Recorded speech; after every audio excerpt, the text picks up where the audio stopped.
Topic था।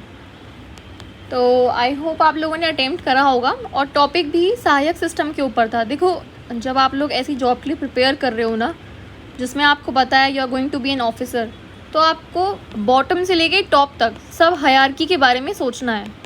जितनी भी इंटरमीडिएट हायरार्की आपको सबके बारे में सोचना है। और मैं यही चाहती थी कि कैसे आप अपनी ब्रेनस्टॉर्मिंग करके उस पॉइंट पे फॉर और अगेंस्ट के टॉपिक दो।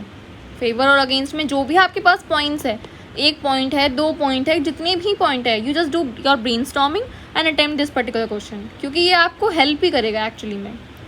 तो चलिए डिस्कस स्टार्ट करते हैं आज का। सहायक system should be remove from Indian arm forces. अच्छा देखो, ये आप लोगों को पता होगा कि सहायक सिस्टम होता क्या है। जिसको नहीं पता है, हमने देखो लिखा हुआ है इसमें, इंट्रोडक्शन में ही हमने डेफिनेशन डाल दी है सहायक सिस्टम की। इसका दूसरा नाम बड़ी सिस्टम भी है। जो लोग क्विंट वगैरह चैनल देखते होंगे ना, उनको पता होगा। इसके ऊपर एक डॉक्यूमेंट्री आई थी, शायद क्विंट में आई थी या न्यूज़ लॉन्ड्री में आई थी, किस पर आई थी मुझे एग्जैक्टली याद नहीं है, पर डॉक्यूमेंट्री आई थी इसके ऊपर, सहायक सिस्टम के ऊपर। और वो अभी की बात नहीं है, लास्ट ईयर की बात है। तो वहाँ से हमने ये क्वेश्चन लिया है।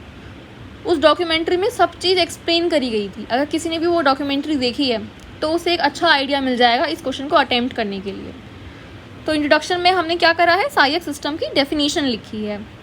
It is a system in which a soldier is attach to officer to help them carry out their responsibility. सबको पता है सोल्जर और ऑफिसर के बीच में डिफरेंस किस चीज़ का है, आपकी हायरार्की के लेकर डिफरेंस है, आपकी रैंक को लेकर बेसिकली यहाँ पे डिफरेंस होता है। ठीक है, तो हर ऑफिसर के साथ एक सोल्जर अटैच होता है, इसी को हम सहायक सिस्टम बोलते हैं। जो एक्चुअली में उसकी जो रिस्पॉन्सिबिलिटी होती है, ऑफिशियल रिस्पॉन्सिबिलिटी होती है, वो सारी रिस्पॉन्सिबिलिटी हेल्प करता है फुलफिल करने में। अब देखो, हमें इस पर फेवर और अगेंस्ट में पॉइंट अटेम्प्ट करने हैं। तो हम पहले फेवर के पॉइंट देखते हैं। मैंने आपको कई बार बताया है, जिसको भी कन्फ्यूजन होता है कि फेवर के पॉइंट किस तरीके से अटेम्प्ट करने हैं, क्योंकि कई बार क्या होता है, फेवर और अगेंस्ट के पॉइंट मुझे आंसर कॉपी में उल्टे लिखे हुए मिलते हैं। तो फेवर के आगे ऐसे यस करके स्टार्ट कर दिया करो अपनी डेफिनेशन, तो आपको एकदम क्लियर हो जाएगा कि वो लिखना कैसे है। तो फेवर में yes, it should be removed. तो हम कह रहे हैं कि यस, ये सिस्टम रिमूव होना चाहिए। क्यों होना चाहिए, हमने अपनी आर्ग्यूमेंट पेश करी है। सबसे पहली आर्ग्यूमेंट है हमारी मिस ट्रीटमेंट ऑफ जवान को लेकर। देखो, बहुत लोग बोलते हैं कि अगर आप एक्चुअली में देखो तो आपको पता चलेगा कि जो ऑफिसर है ना, वो एक्चुअली में उस सोल्जर की हेल्प ऑफिशियल ड्यूटी के लिए नहीं ले रहा है, वो हाउस होल्ड ड्यूटी के लिए ले रहा है। और उसकी वाइफ, उसके बच्चे, वो बेनिफिट इस चीज़ का उठा रहे हैं। पता चल रहा है बच्चों को स्कूल छोड़ कर आ रहा है, सब्जी लेकर आ रहा है, वाइफ को ड्राइव कर रहा है शॉपिंग के लिए, डॉग को घुमा कर ला रहा है। तो इन सब चीज़ों के लिए सहायक सिस्टम नहीं बना है। ये बहुत बेसिक सी चीज़ें हैं, जो ह्यूमन चीज़ें हैं, आप इसे खुद भी कर सकते हो। भाई, जिसके घर में ऑफिसर नहीं है, वहाँ पे लोग खुद ही तो कर रहे होंगे ना, अपने डॉगी को खुद ही टहला रहे होंगे, आप खुद ही अपने बच्चों को छोड़ कर आ रहे होंगे, आप किसी के भरोसे थोड़ी होंगे। या फिर आपके पास 24/7 मेड होगी जो आपका ध्यान रख रहे होंगे, या घर के कोई बड़े होंगे।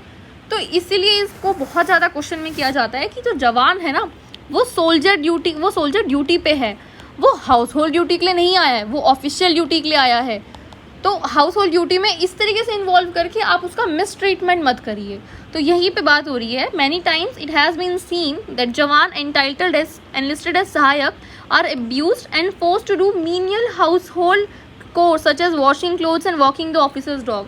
देखो, एक आप खुद सोचो, एक इंसान जो अपनी मेंटालिटी लेके फोर्स में जा रहा है कि मैं I will serve the nation, वो इस मेंटालिटी के साथ फोर्स में एंटर हो रहा है, और उसके बाद उसे सहायक की ड्यूटी दे दी गई है, तो फिर उसके लिए वो कहीं ना कहीं डेरोगेटरी हो जाता है। अगर उसका मन इस ड्यूटी को परफॉर्म करने के लिए नहीं है और उसे लगता है कि that I am being abused, I am being misused, I want to serve my own country, तो वहाँ पर मिस ट्रीटमेंट होता है जवान का। तो ये पहला पॉइंट है हमारा। दूसरा हमारा पॉइंट है कॉलोनियल माइंडसेट का। देखो, बहुत बड़ी दिक्कत है आर्म फोर्सेस में कॉलोनियल माइंडसेट को लेकर। इसके ऊपर हर बार रिपोर्ट आती है, तो उसमें बताया जाता है कि जो ये सिस्टम कंटिन्यू हो रहा है, ये कॉलोनियल माइंडसेट की एक तरीके से दिखाता है आपका। ये कॉलोनियल माइंडसेट था कि वो इंडियंस को ऐसी पोजीशंस पे रखते थे, और जब उनकी पार्टीज़ वगैरह होती थी तो वहाँ इंडियंस सर्व करते थे, छोटे मोटे घर के काम इंडियंस करते थे। तो हम 21st सेंचुरी में उस चीज़ को कैरी ऑन क्यों कर रहे हैं? ऑफिशियल ड्यूटी के लिए अगर सहायक है तो वो ऑफिशियल ड्यूटी तक ही क्यों नहीं रह सकता है? तो ये आपके कॉलोनियल माइंडसेट को दिखा रहा है। आपने इस चीज़ को आगे तक कंटिन्यू करा ही क्यों है? तो यहीं पे ये बात है, the continuation of sahayak system depicts the colonial mindset as during British India Indian were forced to serve Britishers, ये फोर्स्ड है, and there wise so is the case in present time. देखो आज के टाइम पे भी यही है। आप ऐसा लगता है किसी को कि शायद ये नहीं है, तो आप एक काम करना, कोई भी डिफेंस एरिया होगा ना, आप उसको विजिट करना, आपको एक ना एक एग्जाम्पल, मैं ये नहीं कह रही 100%, पर आपको एक एग्जाम्पल तो ऐसा मिल ही जाएगा। तो यही हम फेवर में पॉइंट्स दे रहे हैं, when a jawan is forced to serve an officer. Third point है एपैथी टूवर्ड्स सहायक। अब देखिए, the jawan enlisted arm forces to serve the nation, इस पॉइंट के बारे में हमने यहाँ पर बात करी थी ना। एक जवान अपने इस माइंडसेट के साथ एंटर हो रहा है कि वो नेशन को सर्व करेगा, और अगर उसका मन नहीं है उस जॉब को करने का, वो चाहता है कि मैं नेशन ड्यूटी पे रहूं, सहायक ड्यूटी पे ना रहूं, तो कहीं ना कहीं उसे बुरा लगेगा, उसका मिसट्रीटमेंट होगा। तो यही बात है, jawan enlisted arm forces to serve the nation and not to serve their officer, thereby demoralizing the future candidates. इसकी वजह से क्या होता है, जो फ्यूचर में जो लोग ज्वाइन करने वाले हैं उनको कहीं ना कहीं एक डीमोरलाइजेशन, डीमोटिवेशन मिलेगा कि हम यार ज्वाइन करें या ना करें, इससे बेहतर तो है हम कुछ और चीज़ में एग्ज़ाम देके क्लियर कर लेते हैं। तो ये कुछ पॉइंट है। अब चलिए देखते हैं अगेंस्ट के पॉइंट देखते हैं। अगेंस्ट में है no it should not be removed. वो कह रहे हैं, मैंने आपको कई बार बताया, येस और नो डाल के आपको देखना है, जो भी आपको सही लगेगा आप उससे अपने आर्ग्यूमेंट को पेश करना। तो अगेंस्ट में सबसे पहला पॉइंट है मेंट टू इंक्रीज सिनर्जी। देखो बहुत इजीली आप लोग कह दे, अब हम बहुत इजीली कोई भी डॉक्यूमेंट्री में आप देखो तो उसमें ये बताया गया है कि जो जवान होते हैं उनका मिस ट्रीटमेंट हो रहा है। हमने फेवर के पॉइंट में डिस्कस करा है, बट एक बात बताइए, किसी लॉ का 100% कभी मिसयूज़ हो सकता है? नहीं हो सकता है ना। तो ऐसे ही इस केस में भी है भाई, वो सिनर्जी बिठाने के लिए है वो जवान, उससे क्या होगा, जवान और ऑफिसर के बीच में सिनर्जी बैठेगी, कोऑर्डिनेशन बैठेगा, और वो जब वॉर टाइम होगा या जब कोई डिफ़िकल्ट सिचुएशन होगी, इमरजेंसी टाइम होगा, जब एक्शन की ज़रूरत होगी, वहाँ पे वो सिनर्जी, वो कोऑर्डिनेशन बहुत ज़्यादा हेल्पफुल रहेगा। तो हम इस चीज़ के लिए बात कर रहे हैं कि अगर 100 में से एक केस ऐसा आ गया तो आप उसकी वजह से पूरी चीज़, इस पूरे सिस्टम पे क्वेश्चन मार्क नहीं उठा सकते हो। ऐसा नहीं है कि हर इंसान सहायक ड्यूटी में ऐसे ही तरीके से काम कर रहा होगा। तो ये यहाँ पर बात हो रही है। Sahayak system is meant to increase synergy between officer and their buddies. Buddy मैंने बताया था ना, बडी सिस्टम होता है, तो यहाँ पे वो है, which are vital during the war and peace, also during emergency operation. बहुत टाइम हो जाता है जब किसी ऑफिसर को क्विक रिस्पॉन्स देना होता है, तो वहाँ पे वो अपने बड़ी सिस्टम के साथ ही मूव करता है, वो उसी जवान को चूज़ करता है जो उसके साथ ड्यूटी पर होता है, क्योंकि उनमें कोऑर्डिनेशन एक बहुत अच्छी बैठी होती है। सेकेंड पॉइंट देखिए, करेक्शन बाय आर्मी इटसेल्फ। देखो मिसयूज़ हम इसलिए कह रहे हैं क्योंकि आर्मी में ये ऑप्शन क्या होता है, वॉलेंट्री होता है, इसलिए हम कह रहे हैं कि मिसयूज़ तो देखो नहीं है, this is a voluntary option. अगर आपको लग रहा है कि अच्छा इस समवन गोज़ कि मुझे सहायक ड्यूटी नहीं करनी है, मुझे सोल्जर ड्यूटी करनी है, तो आर्मी अपने आप ही एक्शन लेती है। ये कोई ज़बरदस्ती या कंपलसरी मैंडेटरी नहीं है, इट्स अप टू द जवान की उसे ड्यूटी परफॉर्म करनी है या नहीं करनी है। The misuse of any system और policy does not amount it to be removed. In fact whenever there is an option in system itself, if any jawan do not wish to be सहायक or बड़ी, he she should be excused from the duty। भाई ये colonial mindset कैसे हुआ? Colonial mindset तो बिल्कुल भी नहीं है, क्योंकि वहाँ तो आपको फोर्स किया जाता था। हम यहाँ पे फोर्स नहीं कर रहे हैं, हम आपको यहाँ पे ऑप्शन दे रहे हैं। अगर कोई कंफर्टेबल है तो वो ड्यूटी करे, अगर कोई लग रहा है कि नहीं मुझे ये ड्यूटी नहीं करनी है, मुझे इस ड्यूटी का पार्ट नहीं बनना है, तो he can opt out also, he और शी। तो यहीं पे बात हो रही है कि कॉलोनियल से तो भाई ये इस तरीके से ऑलरेडी ही डिफरेंट है। अब लास्ट पॉइंट देखते हैं, it reduces workload of officer.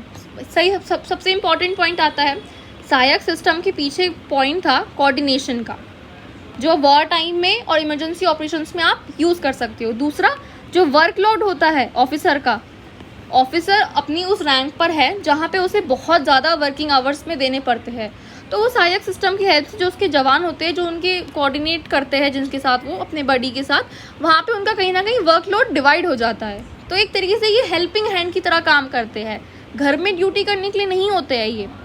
सहायक helps in helping officer during combat roles and reduces workload of officer by helping him in his responsibility. देखो हमने यहाँ पे 3 पॉइंट्स दिए हैं फेवर के। एक चीज़ और ध्यान रखनी है, तो हमने 3 ही पॉइंट्स दिए हैं अगेंस्ट के। आपको ऐसा नहीं है मिसमैच नहीं करना है कि 3 वहाँ दे दिए, मुझे याद नहीं आते तो 4 यहाँ दे दिया, 6 यहाँ दे दिए, इस तरीके से नहीं करना है। ट्राई कि इम्पैक्टफुल कंटेंट दो बट पॉइंट सेम रहे। 3 है तो यहीं पे भी 3 रहे, वहाँ 2 है तो वहाँ पे भी 2 रहे। अगर आपको बिल्कुल ही कोई पॉइंट याद नहीं आ रहा है तब तो आप लिख सकते हो n नंबर ऑफ पॉइंट या ऑड इवन कर सकते हो। अदरवाइज मेक श्योर कि ऑड है तो यहाँ पे भी ऑड हो, इवन है तो यहाँ पे भी इवन हो, दैट्स इट। अच्छा, ये हमने लिख लिया है। अब कंक्लूजन देखते हैं। कंक्लूजन बेसिक रहेगा हमेशा, मैंने आपको बताया है। Try to be as neutral in your conclusion as you can be. आपके ऊपर है आप टिल्ट किसकी तरफ होना चाहते हो, वरना जितना आप न्यूट्रल रहोगे उतना थोड़ा बेटर लगेगी आपकी आर्ग्यूमेंट। क्योंकि देखो आपने फेवर में भी पॉइंट दिए हैं, आपने अगेंस्ट में भी पॉइंट दिए हैं, इसलिए बेहतर ये होगा कि अब आप बीच का रास्ता अपनाएं। इसके पीछे ये रीज़न है। The parliamentary standing committee has suggested that instead of Sahayak employment of civilian staff at peace stations will help the Indian Army in better utilization of its man power as well। देखो हमने यहाँ पे क्या करा है, हमने यहाँ पे डायरेक्टली पार्लियामेंट्री स्टैंडिंग कमेटी की। किसी के पास अगर ये चीज़ नहीं है ना, किसी को याद नहीं आ रही है, छोटी मोटी चीज़ें, वैसे जब आप चीज़ें पढ़ोगे, डेली न्यूज़पेपर रीडिंग करोगे तो आपको पता चलेगा। तो हमने यहाँ पे पार्लियामेंट्री स्टैंडिंग कमेटी की डायरेक्टली रिपोर्ट मेंशन कर दी है। हमने ये बोला है कि वहाँ पर ये कहा गया है सहायक की जगह जो पीस स्टेशन में, वहाँ पर आप सिविलियन स्टाफ लगा सकते हो जो पर्टिकुलरली इसी ड्यूटी के लिए आए। तो उससे क्या होगा, जो सोल्जर नहीं करना चाहते हैं उनका टाइम भी बचेगा, एक्स्ट्रा सोल्जर जो डाइवर्ट हो जाते हैं, हमारे पास ह्यूमन मैन पावर जो है, हमारी मैन पावर आर्मी की, वो सेव हो जाएगी। तो ये हमने इस तरीके से कंक्लूजन दिया है। तो आई होप आप लोगों को समझ आ गया होगा। इसी तरीके से आपको अपनी आर्ग्यूमेंट अटेम्प्ट करनी है और ध्यान रखना है आपको आर्ग्यूमेंट हो, एस्से हो, जो भी चीज़ हो, 15 से 20 मिनट में अटेम्प्ट करना है। क्योंकि अब टाइम कम रह गया है, तो बस आपको ये पता होना चाहिए कि आपके पास टाइम कितना है हर चीज़ को अटेम्प्ट करने के लिए।